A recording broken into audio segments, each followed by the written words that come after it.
నేను సేవకు వచ్చిన ఆరంభంలో నన్ను బాగా మోటివేట్ చేసిన వాగ్దానం అదే. నీవెంతైనా నా పాత పుస్తకాలు 20 సంవత్సరాల క్రితం బైబిల్ కాలేజీ పుస్తకాల మీద అది ఉంటుంది. నన్ను పిలిచిన వాడు నమ్మకమైన వాడు అనే రాసుకున్నారనమాట. అప్పుడు నన్ను చాలామంది సేవలో డిస్కరేజ్ చేశారు. సేవలోకి బాగా వచ్చావు, ఇప్పుడు బాగానే ఉంటుంది, నీకు భార్య లేదు, పిల్లలు లేరు, ఒంటరోడివి,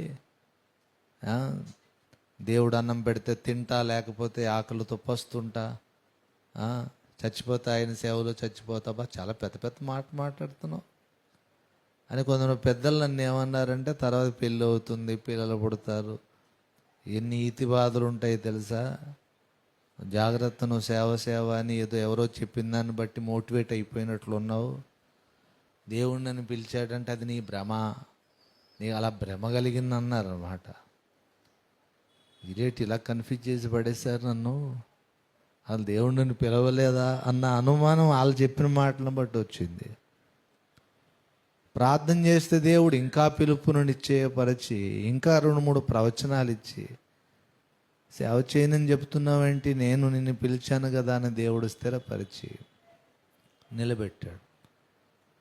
అప్పుడు నేను వాళ్ళకి చెప్పిన జవాబు ఏంటంటే, నన్ను పిలిచిన దేవుడు నమ్మదగినవాడు. ఇప్పుడు పెళ్ళయింది, పిల్లలు ఇప్పుడు ఇంటర్మీడియట్ అయిపోతుంది, 2 పిల్లలది, పెద్దోడిది ఒక ఇయర్ ఉంటే వాడిది ఇంజనీరింగ్ అయిపోతుంది. ఇప్పుడు ఎవరైనా అన్నారనుకో నవ్వు వస్తుంది అనమాట. ఎప్పటికీ ఇదే మాట చెప్తాను, నన్ను పిలిచిన వాడు నమ్మదగిన వాడు. దేవునికి మహిమ కలుగును గాక. నువ్వు మనసులో ఇదే అనుకో, నన్ను యేసయ్య పిలిచాడు, నిత్య జీవము కొరకు, రక్షణ కొరకు పిలిచాడు, నన్ను పిలిచిన దేవుడు నమ్మదగిన వాడు. దేవునికి మహిమ కలుగును గాక.